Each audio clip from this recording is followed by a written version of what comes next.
Good evening दोस्तों। MEP ज्ञान में आपका स्वागत है। दोस्तों आज हम आपको एम्पीयर रेटिंग के बारे में बताएंगे। जो पावर की एम्पीयर रेटिंग निकालना होता है तो EG2 आप कैसे निकाल सकते हैं, यानी 3 फेज सिस्टम में और सिंगल फेज सिस्टम में आपको एकदम बिल्कुल आसान लैंग्वेज में जिसको बोलते हैं कि आप एक रेटिंग जो आप हमेशा बस जुबान पे रहे यानी याद कर सकते हैं। तो दोस्तों आपको मैं बस एक सिंपल रेटिंग बताऊँगा इसका। तो दोस्तों क्या होता है कि आपके जो 3 फेज सिस्टम में होता है तो गल्फ कंट्री या अदर साइड कंट्री में क्या होता है कि जो ये वोल्टेज के हिसाब से ये वेरी करता रहता है, यानी आपकी जो वोल्टेज होती है ना उस हिसाब से वेरी करता रहता है। तो यहाँ की स्टैंडर्ड जो वोल्टेज होती है दोस्तों, जो गल्फ की स्टैंडर्ड वोल्टेज होती है वो होती है दोस्तों 380 टू 400 3 फेज सिस्टम में।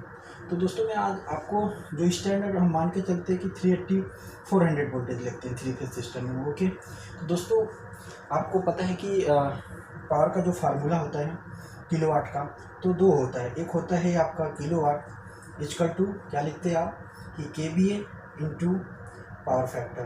दोस्तों ये क्या होता है KVA के केस में, यानी आपको अगर KVA की रेटिंग पता है तो आप किलोवाट निकाल सकते हैं, और यानी आपकी किलोवाट की रेटिंग नहीं पता है तो आप KVA से कैलकुलेशन करके आप निकाल सकते हैं दोस्तों।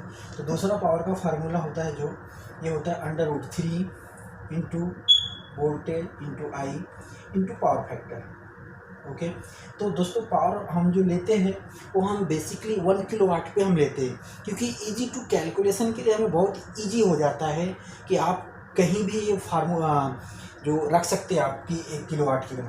तो हम दोस्तों पावर का जो लेते हैं वो 1 किलोवाट ले लेते हैं।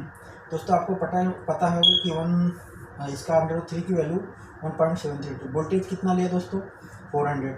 दोस्तों I की वैल्यू हमें निकालना है, इंटू पावर फैक्टर ले लिया हमने 0.8 दोस्तों स्टैंडर्ड होता है। जो आप कहीं भी जाओगे जो पावर पावर फैक्टर जो होता है वो स्टैंडर्ड 0.8 ही लिया जाता है। तो दोस्तों आपको मैं बताऊंगी ये जो है 1 किलोवाट का हो जाता है 1000 वाट।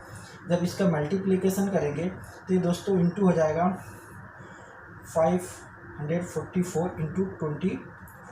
ये हमारा हो गया इसका कैलकुलेशन, यानी 400 into 1.732 into power factor. Okay, तो अब हम दोस्तों I की वैल्यू जब निकालेंगे तो 1000 डिवाइड बाई 4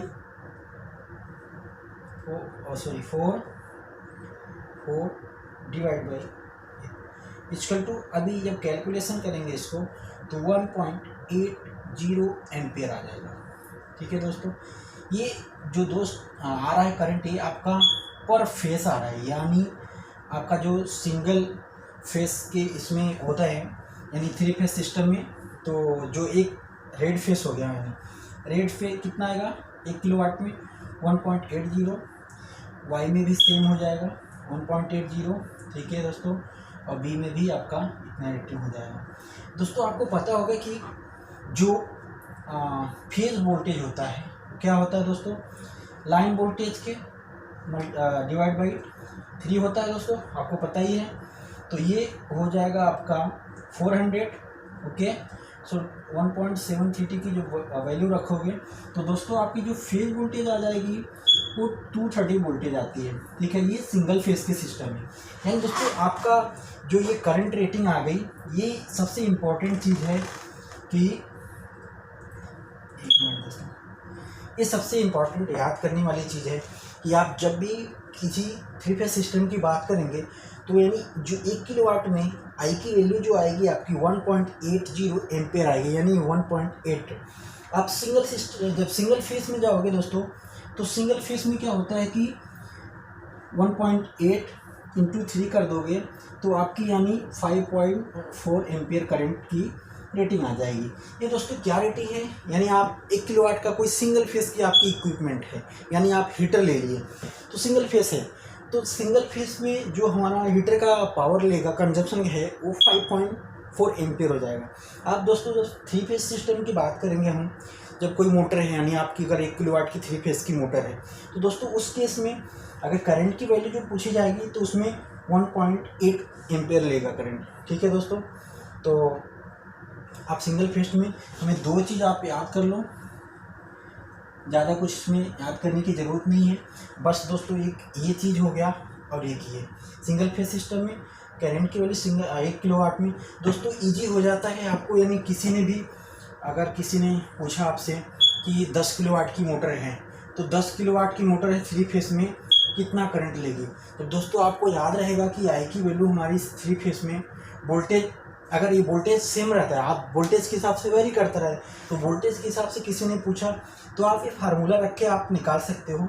दूसरा केस दोस्तों कि अगर 10 किलोवाट का है तो इंटू 10 कर दो इसमें, बस कुछ नहीं करना है आपको, तो हो जाएगा 18 एम्पियर। 18 एम्पियर जो है दोस्तों पर फेस हो जाएगा। इस आपकी जो रेटिंग के हिसाब से आप ब्रेकर की रेटिंग रख सकते हो, केबल की रेटिंग रख सकते हो। यानी दोस्तों अगर 10 किलोवाट की कोई मोटर है हमारी तो उसकी 18 एम्पियर जो रेटिंग आ रही है दोस्तों, इस हिसाब से हम ब्रेकर भी रखेंगे तो 2.5 का मल्टीप्लाई कर दो दोस्तों 18 इंटू 2.5, ओके। तो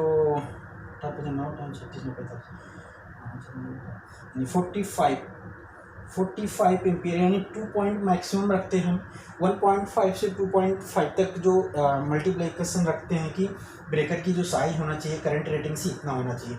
तो दोस्तों हम 45 एम्पियर की जो है हमारी एमसीबी रेटिंग निकाल सकते हैं आप, इजी हो गया।